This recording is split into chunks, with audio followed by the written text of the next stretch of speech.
420, 420, for 20 long years. I smoked lots of reefer and drank lots of beer. Every day at 420, we're going to settle this score. For 20 long years, it's been 20 past 4. Hello, welcome to 420 Live. I'm Jeff Kravitz.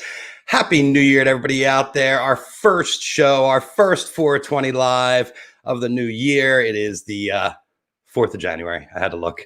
It's the news, everything that's happened the past couple of weeks has been absolutely astounding. I don't know if you've been focusing on the big story today, but Harry Styles was with Olivia Wilde. I mean, who would have thought that he'd go older? I mean, that's kind of crazy.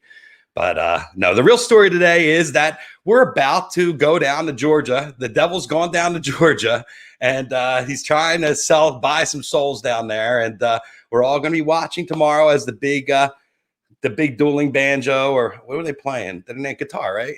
Oh, violin, sorry. That went down to Georgia. Charlie Daniels, right? Trey did a good job with that song too. Anyway, we don't care. We know what's going to happen, don't we? We're going to take control.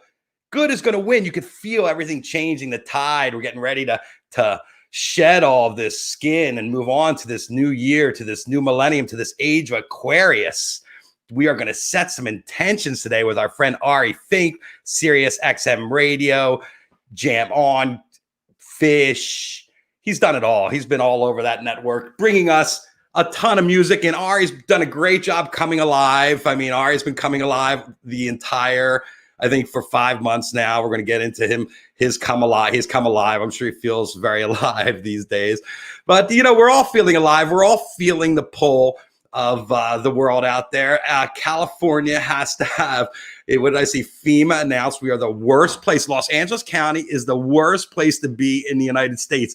And I drove over here today and there's like no traffic and the sky's blue and it's 65 degrees or whatever. I'm just like, it doesn't look so deadly to me, but I'm also not putting myself in harm's way, which I think we all are trying to do.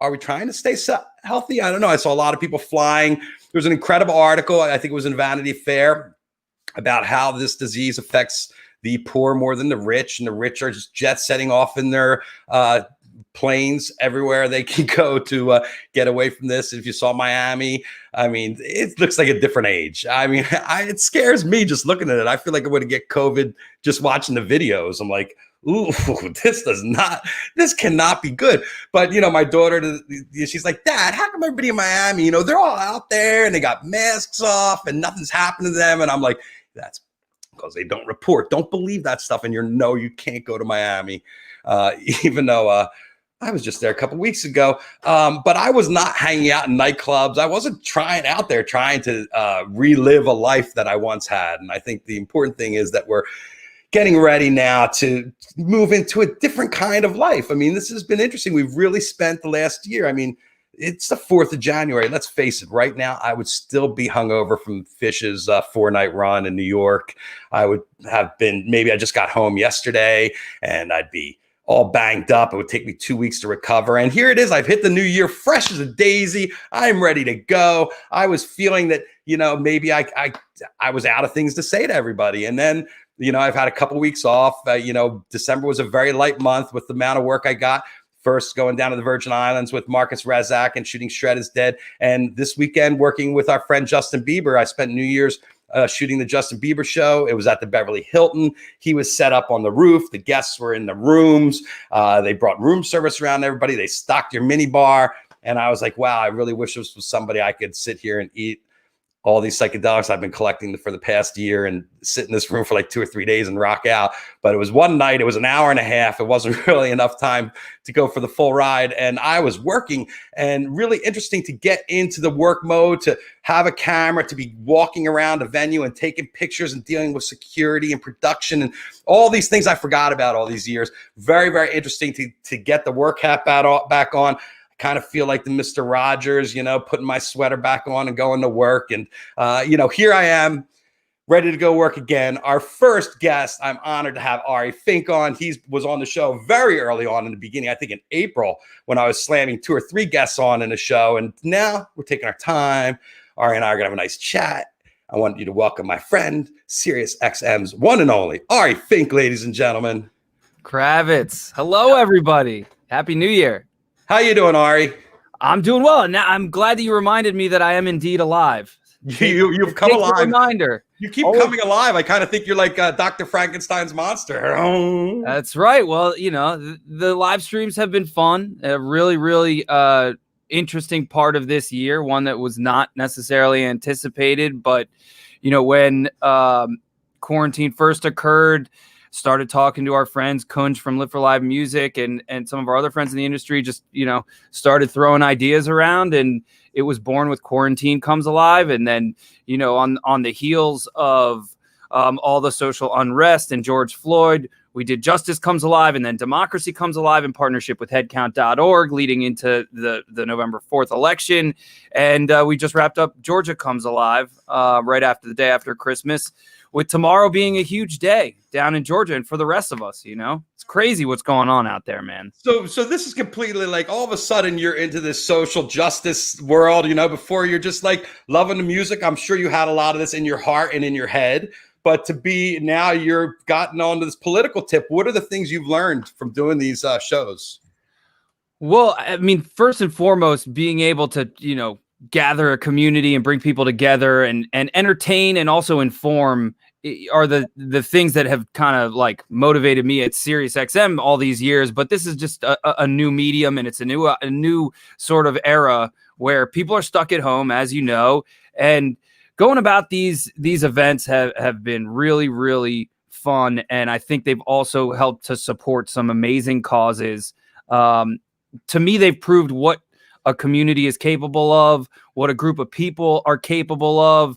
The Democracy Comes Alive and the Georgia Comes Alive events had a pretty stellar team with Don Strasberg helping out and Paul Peck, a lot of other people. When we all kind of work together and try to execute, something that's so large scale, it's pretty amazing to watch it unfold and for it to kind of line up the way that it has. And also, we're all stuck at home right now. You know what I mean? Like, what else are we going to do? These artists need our help. I mean, we have an outlet. We have the internet. We all know each other. Let's figure out what we can do. And that was like, sort of the initial motivation with Quarantine Comes Alive was, what can we do for all of our friends that make beautiful music for us, and that we've been trying to help promote and spread their music for so many years. Kunj on his platforms and me on mine. And so I think we've managed to do some cool shit. You've definitely drawn attention to some really big causes and important. It seems like all the flashpoints, we've been through the ringer, and we're definitely trying to redesign the way we entertain each other. How do you feel like nothing much has really changed there because of the pandemic, right?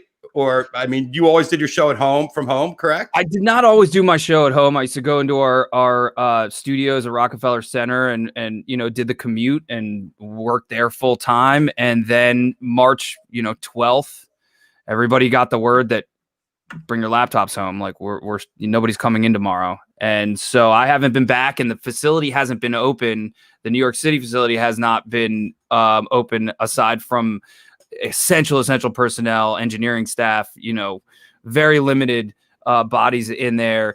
And we all transitioned to building out our home setups and helping other hosts get their home setups going and kind of have been off and running. And it's been busier this past year than any other year that we've had, albeit very different, of course. Like, normally we'd be broadcasting umpteen shows, live concerts and festivals, and just constantly trying to bring that live music onto the airwaves. But now it's been, more of a challenge of trying to creatively come up with programming, work with the community, work with fans, work with the artists to really create that unique listening experience and try to throw new stuff at the board. What's it like being home? Man, I mean, it's the best and it's also the worst. It's the best. It really is. I mean, I have toddlers, and so I get 2 hours back from the commute. So for me, it's super fun. I can go and make lunch and hang out with my kids, but it's also really, really challenging.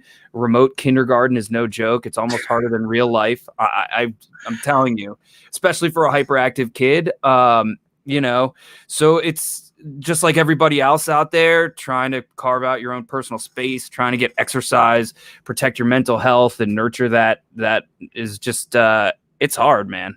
It's not easy, but I wouldn't, it's great. Do you think when it comes back that it's just going to be like full time? You just going back to New York City? You think it's going to be a combination of doing that and doing what you're doing now? I don't know. We'll see. A combination might make sense. It's not up to me necessarily as much as, there are hundreds and hundreds, thousands of employees that roll through those studios every day. And I know there's a lot of people that want to get back in the building, and a lot of shows that are live and are talk shows and sports shows that really benefit from being in those state-of-the-art studios. Right, because you're bringing talent in all day and doing photo ops, and that's everybody from music to sports to news.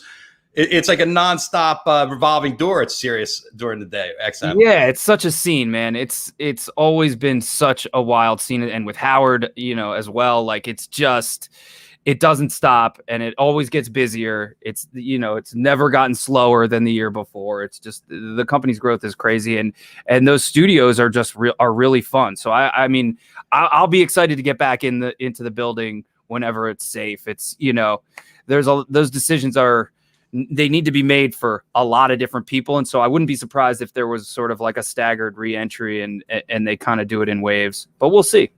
All right. Now, did you set any intentions for the new year? I like the intention of finding fun, Jeff. I love your whole thing of finding that fun. I think it's time that we really try to prioritize fun and find ways to, enjoy ourselves, find more ways to. I mean, for us, we live along the Hudson River, and so it's about getting outside and trying to stay healthy and be in nature.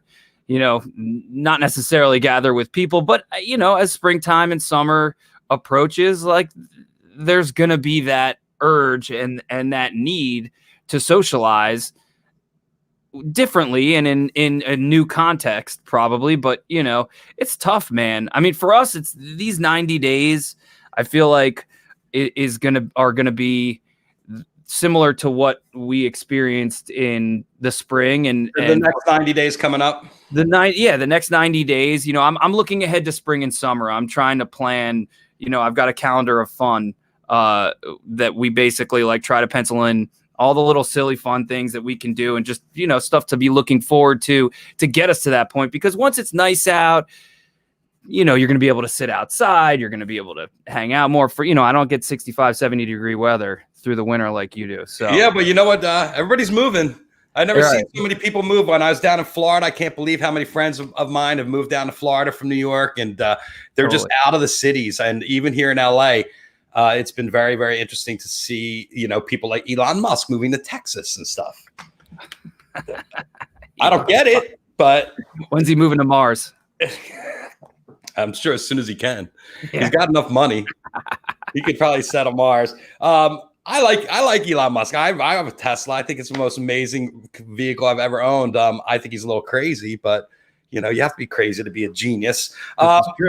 What's your feeling on music? I love it. I love music. I mean, when we're going to get it back? I know you love music, Ari.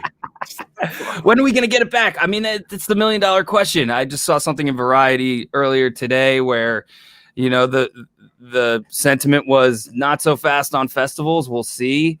It's a wait and see. I think the next 90 days have a really, really big impact on what the summer and late summer and fall look like. If people can hold it down. People can't hold it down. I mean, well, this is the thing, right? We've seen this whole holiday. Totally. No, I hear you, man. I know. I've seen it over Christmas. And then probably at least 20 million probably traveled over New Year's going everywhere. And it's like people can't hold it down. So I just don't understand when people are going to – everybody feels like they have to get sick, I think, because everybody's like, oh, I'm not sick. I'm going to go party. Well, it's not just about them. Obviously, it's about, the elderly people in their family and the people, the random people they interact with that they don't know that, might be at risk. There's so many more factors. And, I understand where you're coming from, and it's hard to see those pictures. I'm not, I'm going to be cautiously optimistic. And I think like everyone else, we're going to wait and see what the spring looks like, what the numbers look like. I mean, technically speaking, all these tours from 2020, the summer tours, have been up and moved into 2021 and just, placed down in the same date. I think we all know that that's a huge cash grab on all these promoters and bands trying to hold on to something and then just push it back to 2022 when it comes, because we all know there's not going to be any major tours this summer. It's an impossible thing to plan for right now. You're asking an impossible question, especially for arena level artists. And it's going to make it easier, Ari. To be fair, it's how are you going to plan? I think 85% of tickets that were purchased are being held, and 85% of people didn't ask for that refund. And so people want something to potentially look forward to. And who knows? I can't predict what the summer is going to look like, but arenas are going to come back last. And I think that outdoor shows are probably going to end up getting back to us pretty, sooner. A place like Hollywood Bowl, which I know you've spoken about, is set up. I think even more realistic is probably like the Coachella site. I mean, I think that they got lots of room out there. You could do 40,000 people out there, and you couldn't even tell there were 40,000 people out there. So it sounds like a lot of the biggest events are going to look to move to fall. Cross your fingers and see what happens. You know what I mean? You look at Bonnaroo. I think they already shifted their dates last year, and then now they're just holding out hope. Everyone's holding out hope. People want to go play. People want the industry to come back. That's the thing. I think that more than anything is why the rollovers happened, and also the uncertainty. But more importantly, and probably sooner, the local pub where somebody plays outside. And like, for me, it's all about like, how do we then take the next step, like socializing with one friend or one family once things get to be safer and we can be outside, and that starts to happen. And how do you go see your local band and hang out at your spot outside? Or like for us, it's on the Hudson River. They have shows, and it's a great, amazing gathering point for the community. There's live music. The restaurants show up in a food truck. And those are the kind of things that I'm hoping will happen this summer safely, and that, we can look forward to first and foremost. Yeah. I think outdoors makes the most sense. Yeah, totally. And also smaller bands. I think the bands that who sell 100 tickets, have probably more flexibility, and also, or 500 tickets or 2,000 tickets compared to 20,000 tickets and 40,000 tickets. You have more flexibility. There are more opportunities to play in places that you might not have previously. You can get creative with it. It's harder for a big band to up and move, a giant show and make it safe for so many people. It's not going to be. I don't think one band's going to be able to do it this summer. I mean, we were talking about it before the show, but I shot the Bieber show at the Beverly Hilton, and that was an amazing way to do a concert. But I think they only put about 150 people in the whole hotel. So they weren't trying to make it for thousands. It was more about having the event and videotaping it and stuff like that, and giving Justin an ability to perform. It amazed me because the last time I saw him, he was totally not into performing. And this time he was totally like into it. And I just kept thinking, wow, this kid's at the top of his game, and he's sitting on the couch every day like us. And we're all at the top of our games. And a lot of us not able to go into the field and do what we do. And it's really frustrating. And I'm ready to tear it up. I hear you, man. I know. New Year's comes around and you're like, what? We're home and we're making tacos again. Like, really? And mind you, I'm changing up the taco recipe. Like I'm adding to it every time, but at the same time, it's like, are you serious? Like, this is where we're at right now, which is why I say over the next 90 days, if people can lock it up, be careful, be safe, try to like gently, encourage others to do that. Look ahead to the spring and summer for those opportunities where it's like one step, two steps closer to normalcy. I mean, my fingers are crossed for that, at least. Well, let us pray, because we all need normalcy. I mean, I got to say, I've been listening to Goose and what they've been doing and their output. And I just heard the bingo show that they played this past winter. And oh my God, it was so good. And I was like, well, these guys are all peaking too. And they're out there playing and doing something. You know, it's just very hard to not do it in a venue, I think. Yeah, well, it's very hard. And you know, it's just something that we're going to be dealing with. It's not going to change here in the next 6 to 12 months necessarily, that the bands that we love are, you know, stuck at home on the sidelines and out of work and having to get creative for, you know, marginal revenue opportunities or, you know, whatever it may be. Although I will say that Rockefeller Center look was amazing. It looked great. Shappy and those guys. I mean, when Goose played, you know, on that rooftop, it was such a cool event. Looked incredible. And to watch everybody sort of evolve their way of thinking and pivot to live streams, you know, as we've talked about previously, it's kind of something that this scene was conditioned towards already. And so you could argue that these bands were more ready for this than, you know, the pop artists or the jazz artists or, you know, et cetera, because of the show being the thing and because of the streams always being a part of what we do. Yeah, we definitely have had a lot more of that in the past couple of years than we ever had. I mean, you're an old school Phish head. When we first started to get a tape, took 6 months when you wanted to hear a tape of what you wanted to hear. And now you go in, punch in your ticket code an hour after the show, and there's the whole show, which is, I love that.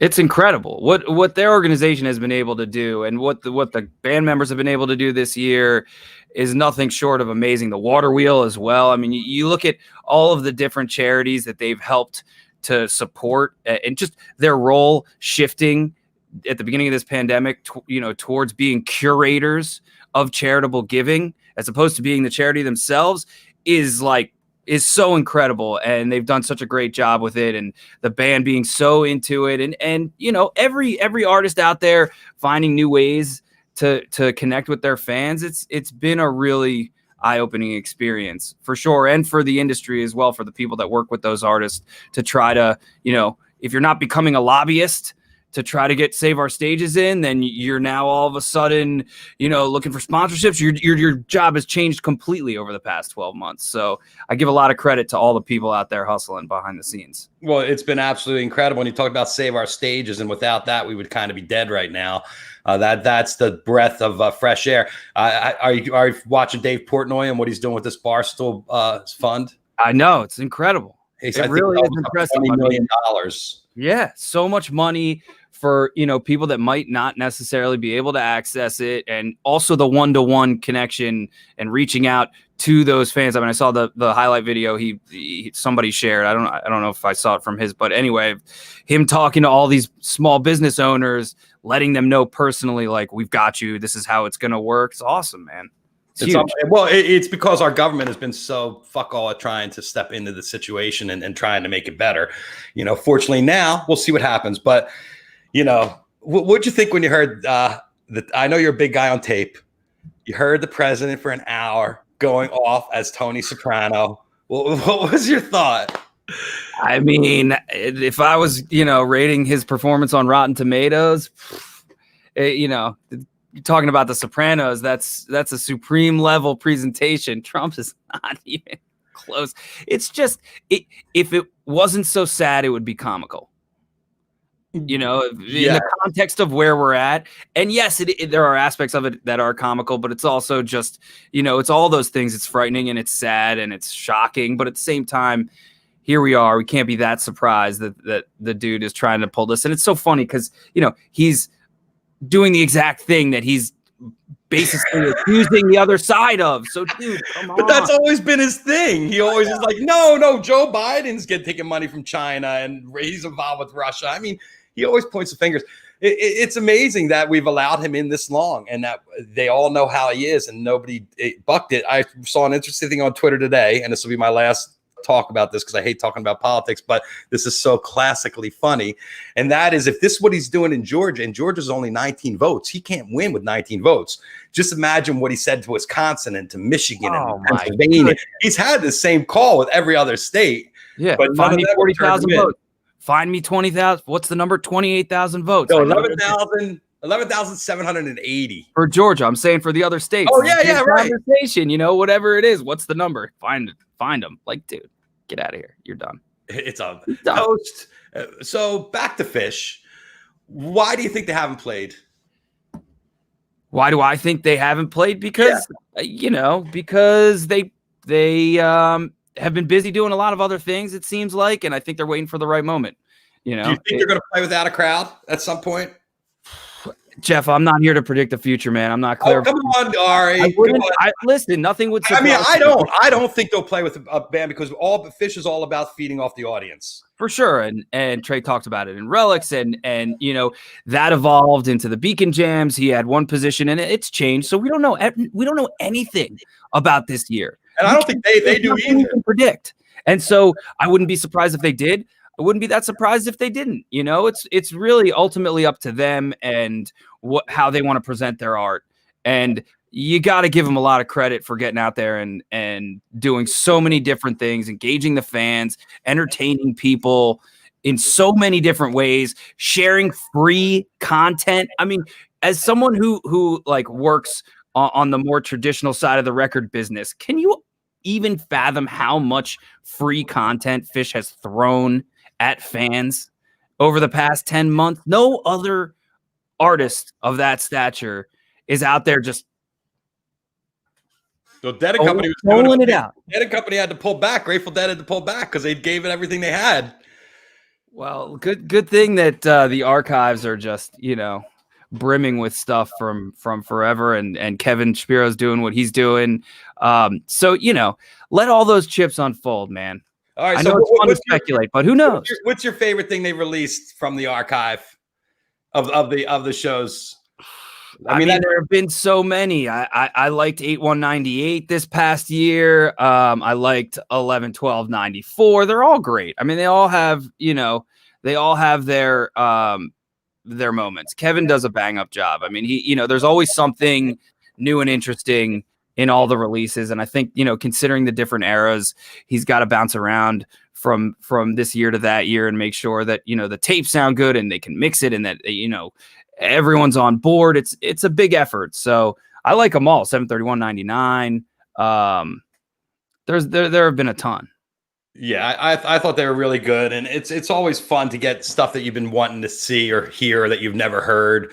I thought those 97, 98 shows were just like bonkers. It's watching Trey. The Virginia Beach 97 and the Great Woods 94. If we're talking about dinner and a movie, then yeah, absolutely. Those were, definite highlights for sure. And some of the fans, like I was on Lazy Lightning stream on New Year's Eve day, and he played the whole 7 hours of the Florida set, which I've never seen before, the whole thing. Oh, wow. I didn't watch it all. I listened to it, but it was just, I couldn't sit there watching the screen for 8 hours. But it's amazing what the fans are doing. And they're all starting listening parties and playing show after show after show after show from all the bootleg collections that the band won't even touch for one reason or another. I find it very interesting that when the band played Madison Square Garden for the first time in 1995 for their New Year's show, that they didn't videotape it with more than one camera.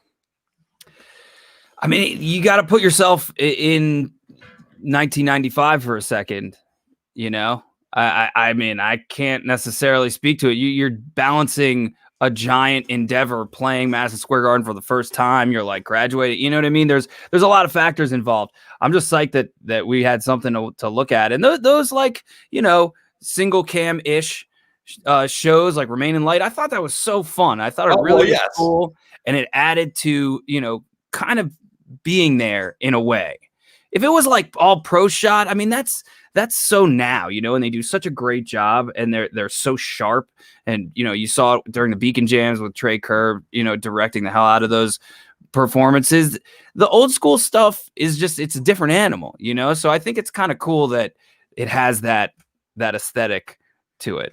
Yeah. I saw I actually watched the 94 Halloween. Was it 94? Yeah. 94, where they did the Beatles' White Album. Mm-hmm. And it was one camera from the side, the whole thing, and sat there watching the entire set. Was like, that was rad. It didn't even matter because you were just happy to have a camera in there those days.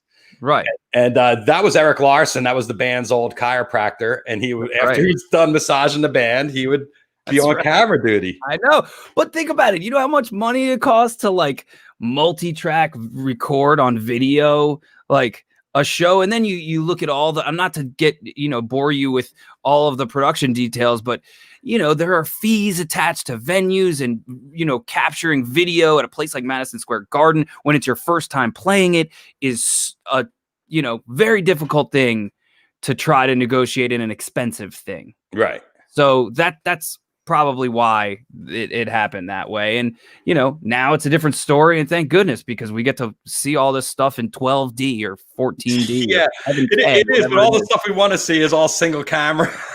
Wow.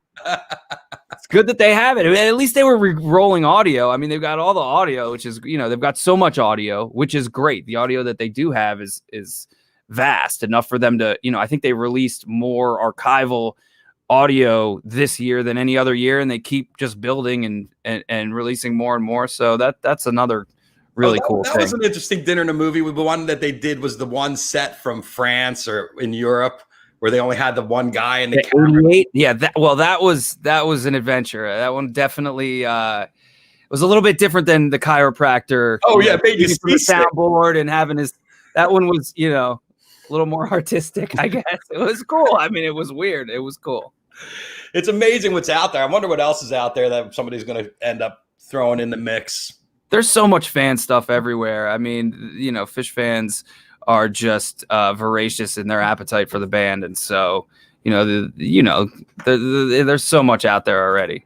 Well, what are you listening to? What's really turned you on? Anything new this past pandemic? Let's see. I can pull up some of my playlists here and take a look. I mean, there's I love the new Isbell album. There's a band called Phony People that I really love. They're like a hip hop R&B sort of like future soul collective from Long Island, and they've got some great music out there. A couple of full lengths, and they're the kind of band that will like collaborate with like a Megan Thee Stallion on one track. They put out singles. There's a lot of it. I have a show called Headbands every week on Thursdays at 7 p.m. Eastern, and I try to play a lot of new music on that. So whatever I'm finding, I'll put on the airwaves on Headbands. It's great. Well, it's always fun to be able to discover new music and to dive in and the best, man. Hear stuff. Have you done any traveling at all, or you've been just in the home area? I mean, we have driven. We've like taken a trip to Pennsylvania, farther into the woods. We've done stuff that is away from people, more into nature, but nothing too far. Definitely itching to get out and travel again, but gotta wait until it makes sense. Well, I would love to leave the number one concentrated place in the world. Oh man, you gotta watch out, man. I mean, I don't even want to go to the supermarket. I heard that today. I'm like, okay, no more market. There's an app for that now. Yeah, there is. Hallelujah, technology. Thank goodness. I know. It's true. But it's also given us an opportunity to like find the farms near us and do the things that we wouldn't necessarily take the time to, and like have a weekly delivery for like milk and eggs from the farm, a farm that's close by. We wouldn't have necessarily, maybe we would have gone twice a year, but now it's like, figured out how to really support the local businesses as best we can right now, because that's huge. I mean, everybody's in it and struggling. So it's been unbelievable. Well, we've been spending a lot of time on the beach, because that's like the only thing you can do is go for a walk on the beach or go for a walk up the mountains. So I mean, outdoors is it. And it's very interesting. And then I spent a lot of time in my garage smoking a hell of a lot of weed and trying to plot my world domination takeover, which, it's really got stopped in its tracks. Wait, the domination takeover got stuck in its tracks. Yeah, I was ready to take over the world. I was like so on it for summer. I had so many great things planned, and it's all of a sudden, losing occupational identity is a real thing for me and a lot of my friends that are used to being everywhere. At every cool event. Like today, I was like talking to my friend Kevin Mazer, and I'm like, "What's up? Are we going to shoot the Super Bowl?" And he's like, "Nah, they're probably just going to use the photographers that are there shooting the game." And I'm like, "Well, that makes a lot of sense." But I'm still trying to figure out if these events are going to be doable and if we can go, because I know it's in Tampa. So things go also not the safest place. Florida, dicey. Yeah, but they're allowing stuff to go, like the Super Bowl we're going to have, Looking at Tampa, the parties on Ybor City the other day were crazy. I was like, holy crap, it looked like a Mardi Gras for New Year's or it was nuts. Yeah, I talked to my friends in Tampa this past weekend, and they were just like, yeah, nobody's really paying much attention. If you want to, there's a kids carnival right down the road. We could, it's wild. Everybody has different levels, I think. And when you get down there, and you see how everybody else is acting, and you're like wearing your mask because you just came from home, and then you're down in Florida, and everybody's like, "Oh, what, you got a mask on?" And you're like, "Yeah." I don't know if it's they shell shocked us too much, we're all afraid, and those guys are all like, "Yeah, whatever." My daughter's like, "Why? Why are they doing that?" And I'm like, "I don't know. I can't figure it out." But it's gonna hold us back, man. Long term, it's not gonna make it easy to get back to doing the things we love. With people jumping the gun like that, I'm hoping that the vaccine rollout gets better as we go, and that it really helps, and numbers go down, and that people get less people get sick, and that by the time spring and summer comes around, we feel good about our numbers, and then maybe late summer.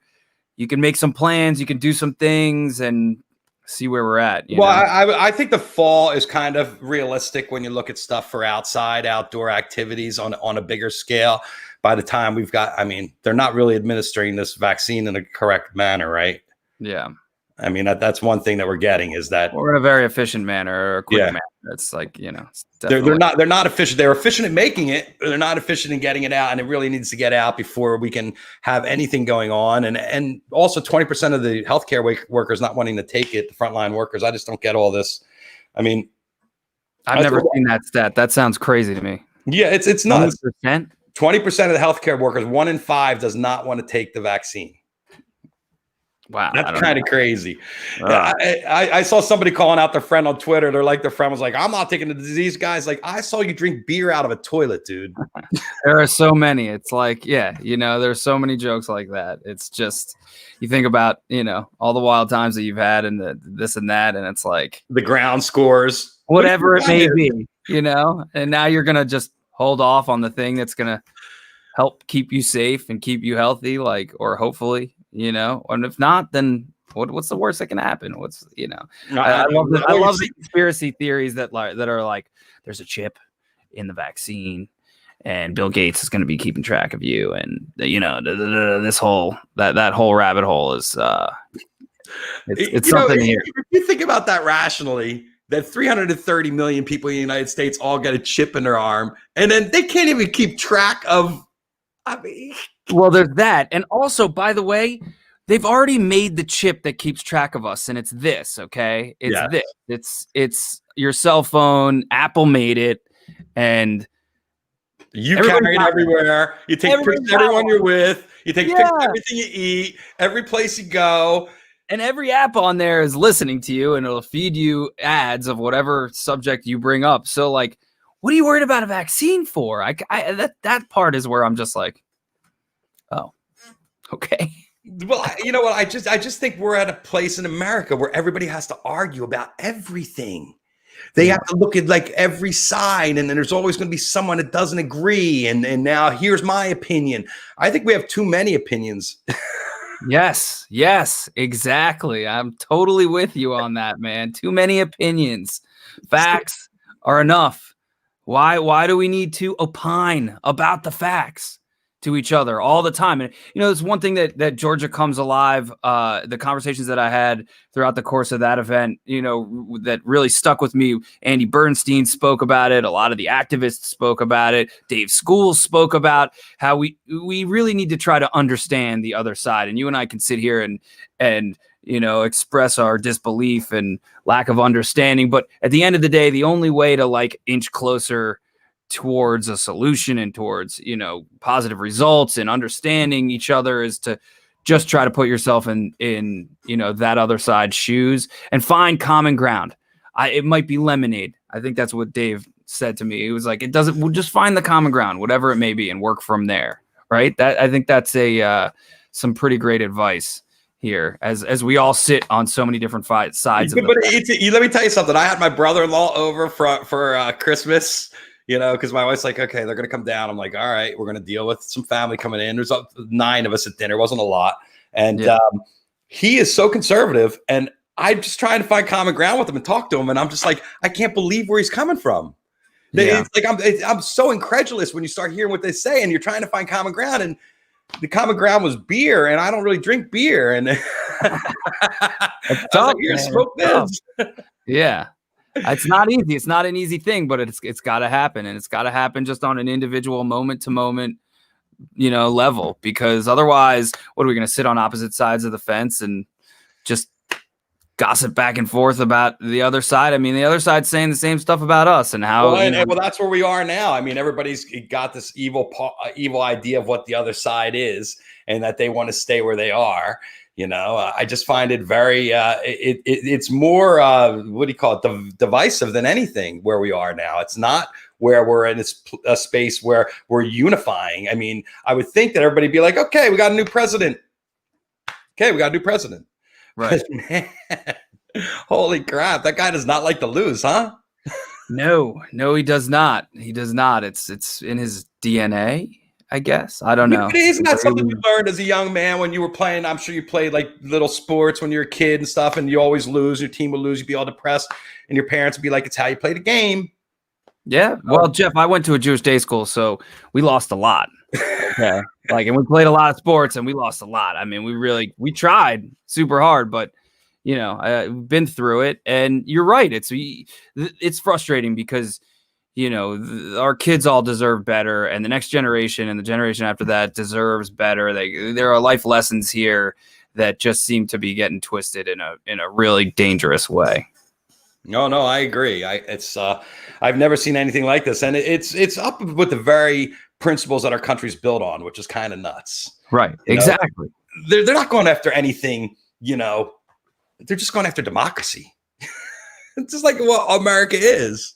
Right. I know.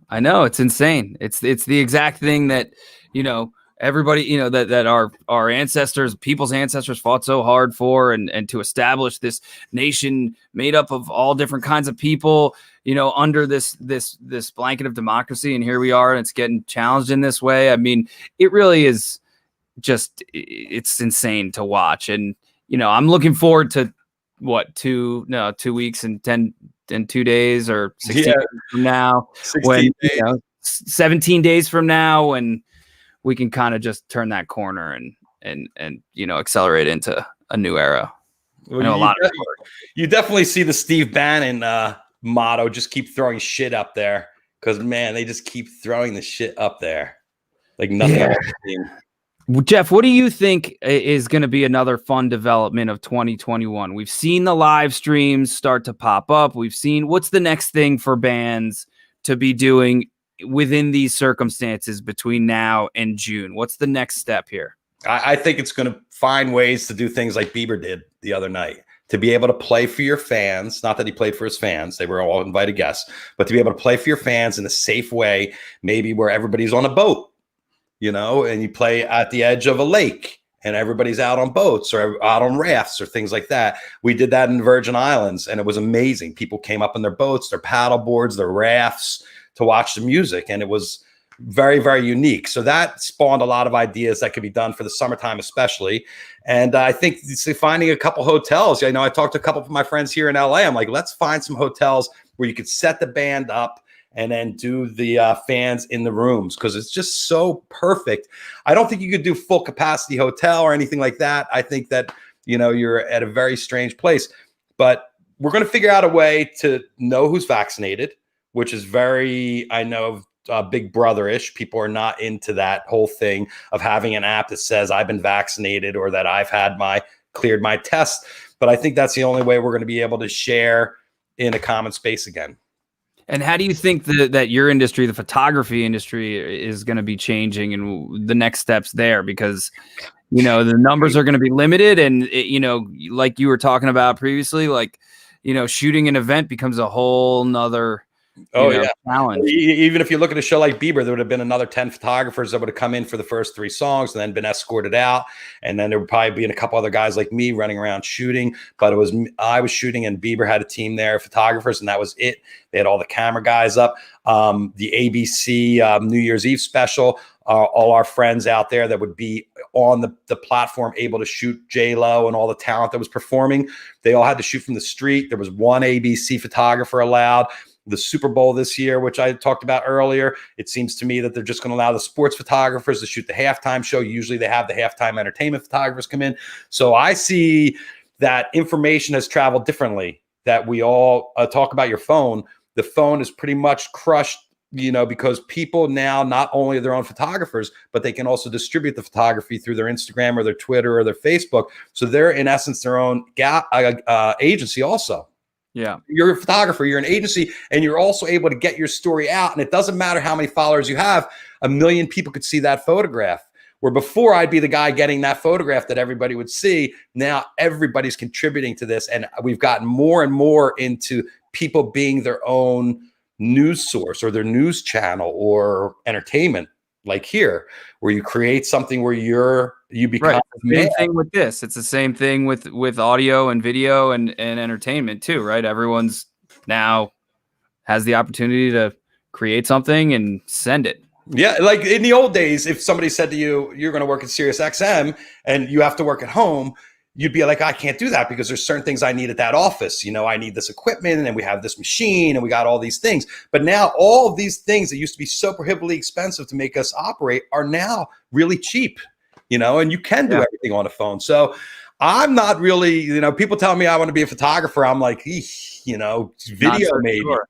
But I don't really see a big future for myself fortunately, I'm towards the end skewed of it. Yeah. I've had an amazing run. I mean, I watched everything change from the film days to the digital days. I watched it all MTV, like from the very beginning of watching that juggernaut like MTV come up and be involved with something like that was taking over the world and creating pop culture. And now all those moments have been dissipated now, and anybody can come up with this stuff because everybody's their own broadcaster. So I've really... I have certain skills. I know that I've learned over the years of being in the pit and being in the trenches, working with people, working with high profile people in high tension environments, which is you have to learn how to walk on eggs. And I'm 6'4" and I'm a big dude. You know that. Yeah, you're smashing eggs, dude. I smash those fucking eggs. But it's like when I went in and I had to meet the production guy and I had to talk to management and I had to talk to the T-Mobile people and the clients and work out what my job was and how it was all going to work and stuff like that. That was the years of experience that I had that someone that was younger might not have, was how to be able to jive in a high pressured society and how to even deal with Justin Bieber when your time comes to go down and take his picture and not say the wrong thing, which I'm also very good at, Ari. So it's a balance. Life's a balancing act. And I've learned how to manipulate it in between these areas of high pressure. And, I would like to think that I got something to keep on going in the future, but who the fuck knows? Nobody knows. I'm sitting here every day like, okay, what am I going to do for an encore? Because I would like to really reinvent myself, and as I have done with the show. No, I think it's awesome. Listen, more skills. It all kind of plays into the same thing here to a certain extent. You're adding different bells and whistles to what you do.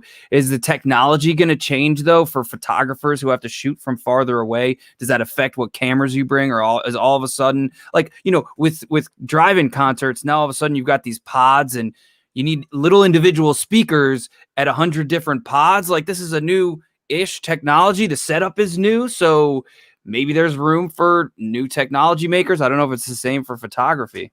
Well, the problem with the photography is that it's all tied up into your cell phone, right? And everybody has one. I mean, that's the thing. So I don't think there's that line of demarcation where you have these guys that are, we have something secret that no one else has. Before it would be a $10,000 camera, and now you don't even need a $10,000 camera. You need a $1,000 cell phone. Right. So right. Yeah, it's not been easy. And and I'm also watching the end of an era. It's true.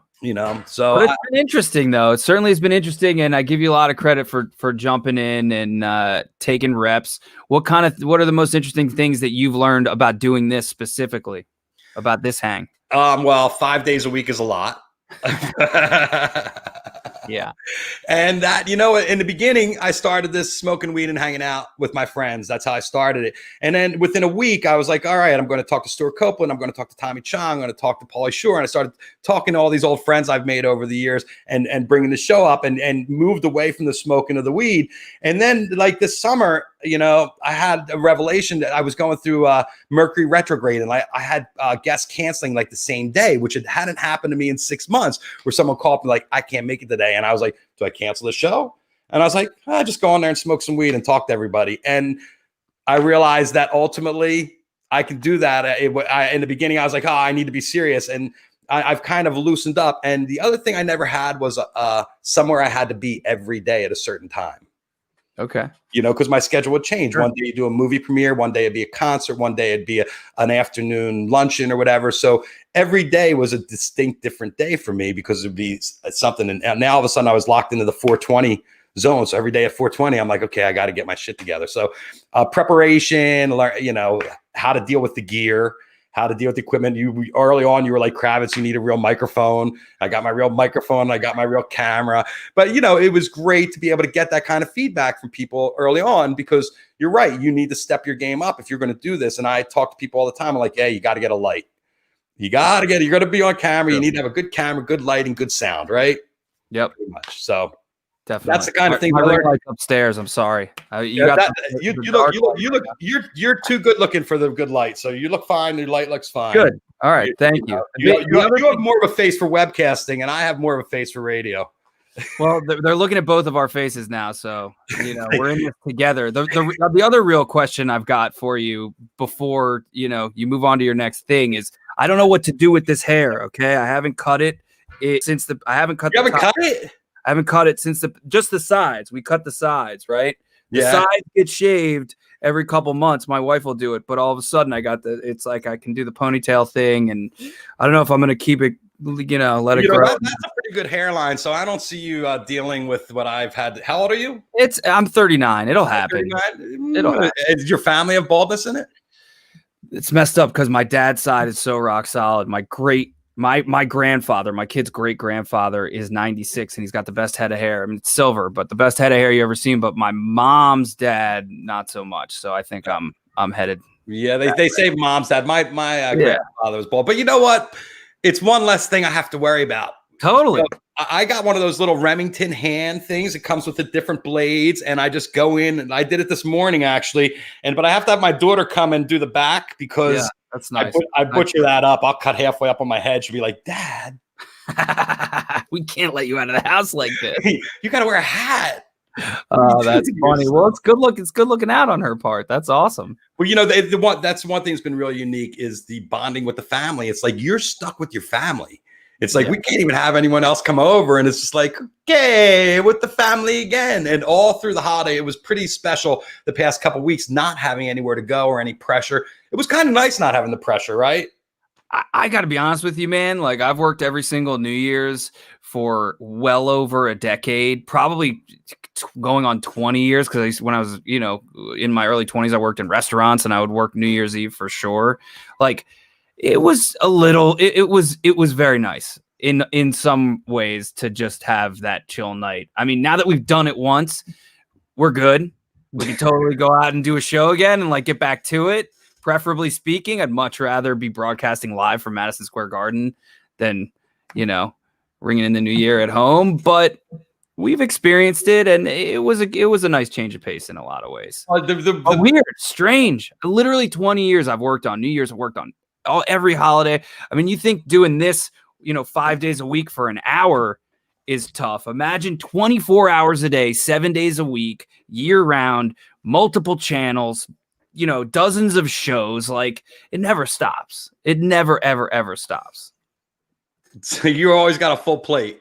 Dude, It's just, I mean, it's awesome. It's just super engaging, and it's an opportunity that I'm so grateful to be to have and to continue to have, and to just try new things and entertain people and add bells and whistles to what we do. It's awesome, man. And to be where I am, it's great. It's super fun, but it never, ever stops.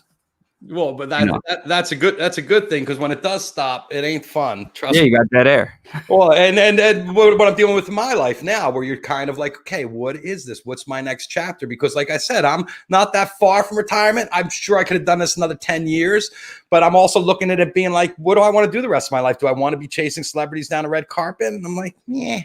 That's the big question, though. That's the question, because you know what? If I had to guess, and I don't like to guess, but I would guess in this case that you're going to have opportunities to photograph, to do your thing, to do that thing for a long time, for another 10 years in various capacities. It might not be with the frequency or at the volume that you had previously, but those opportunities will come. It's the question that you just asked that really is the important one, what you want to be doing. Right.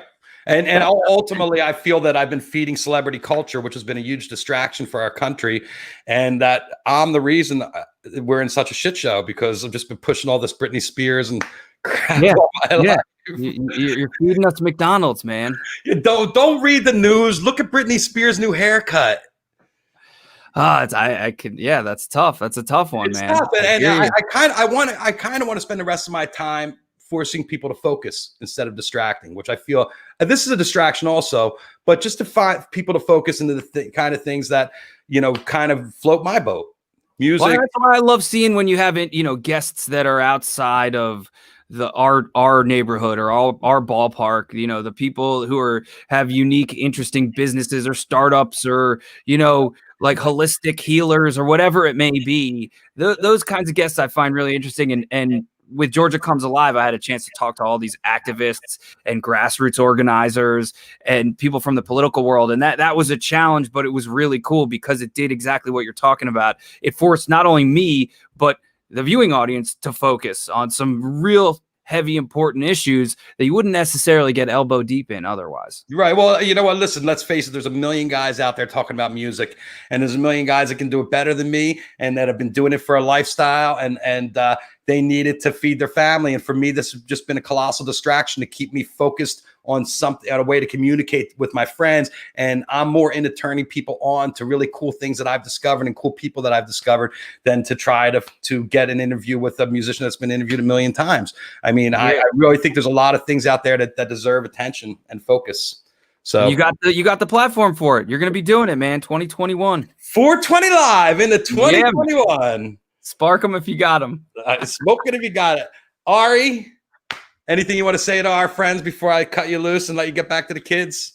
I just want to say Happy New Year. I love all you guys out there, listening to SiriusXM and watching Jeff's show and being a part of this adventure. I hope that, we continue to entertain you. And what you heard yesterday is, doesn't compare to what you're going to hear tomorrow. We're always working on making things better and improving things. And we're really excited to fine tune what we've got in place already and add some cool things here in 2021. And so I just want to send love and health and prosperity and safety and all those things to all of the people watching, all you guys. I hope to be seeing you sometime in the summer, early fall, with some live music in front of us for sure. Yeah, well, I believe there's going to be something this summer. I want to say, if I had a prediction, that they are going to, I know that my friends at Live Nation are already at work going to their sheds and figuring out how to make them socially distanceable. So they're trying to figure out how to make their venues work this summer. So that's on everybody's docket because, they want to bring in cash and we all want the music, but we got to do it in a safe way. Thank you for coming alive and for keeping us entertained. I'm alive. I'm trying to stay alive through 2021 too, man. Let's do it. Thanks, Ari. Thanks for coming on. I appreciate it. Sure. Happy New Year. All right. Ari Fink out. There you go, ladies and gentlemen. What a show. First show of the year with our friend Ari Fink. Thank you, Ari, for coming on. tomorrow's a big day. We have the election in Georgia. So right now, I'm probably just coming alone. I was going to have Noel Castler come on, but Noel's a little bit busy. I'll try to get him on later in the week, though, because I really want to hear what he has to say and get the perspective out there. I had a couple questions. Let me see. The one I want to say, no, CK5 did not do the Bieber lights. He hasn't done lights for Bieber in a couple of years, actually, before Justin stuff. He went to Ariana Grande after Justin. So that's what CK did. Thank you, Rick, that I know it's not my fault that I distracted everybody too much. So, there you go. The Phish Met poster on Ari's wall and the Kurt Cobain in Utero tour photo. Very good there, knowing which tour that Kurt Cobain was from. Everybody out there, Happy New Year. I'm glad you all survived into the next 2021. We started a new decade. We're excited. Please take care of yourselves. Continue to be diligent. Wear your masks. Wash your hands. Stay off the sugar. Hydrate. Educate. Fornicate. All right? They're the three things I want you guys to do tonight. Peace, love, and happiness, everybody out there. Here's the hug. We're all in this together right there. Jim Pollock. Never a more fitting. We'll see you guys tomorrow. Jeff Kravitz, 420